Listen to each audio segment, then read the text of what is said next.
എല്ലാവരും നോക്കി നിൽക്കുന്ന ഒരു സാധനമായിരിക്കും നമ്മളെ മേക്കപ്പ് ഓർഗനൈസർ എന്ന് പറയുന്ന സംഭവം.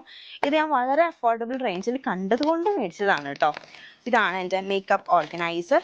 അത്യാവശ്യം കുറേ സ്റ്റോറേജ് സ്പേസ് ഒക്കെ ഉള്ള പോലത്തെ ഒരു മേക്കപ്പ് ഓർഗനൈസർ ആണ്. ഇതിൻ്റെ മെറ്റീരിയലും അത്യാവശ്യം കുഴപ്പമില്ലാത്തൊരു ഫൈബർ മെറ്റീരിയൽ ആണ് കേട്ടോ. പിന്നെ നമ്മൾ ഇത്ര റേറ്റ് കുറഞ്ഞിട്ടൊക്കെ മേടിക്കുമ്പോഴത്തേക്കും അതിൻ്റെ മെറ്റീരിയലും കാര്യങ്ങളും അതേപോലെ അതിൻ്റെ ക്വാളിറ്റി ഒക്കെ നമ്മൾ എങ്ങനെ നോക്കുമെന്ന് വെച്ചിട്ടുണ്ടെങ്കിൽ നമ്മൾ ഡിസ്ക്രിപ്ഷനിലെല്ലാം വായിച്ചു നോക്കുക.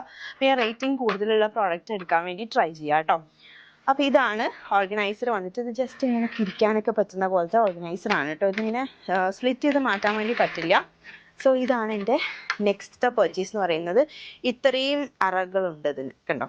നമുക്ക് ലിപ്സ്റ്റിക്സും ബ്രഷസും നമ്മൾ ബാക്കിയുള്ള സാധനങ്ങളൊക്കെ വെക്കാൻ പറ്റിയ പോലത്തെ ഒരു അടിപൊളിയായിട്ടുള്ള ഒരു ഓർഗനൈസർ ആണ് കേട്ടോ ഇത്.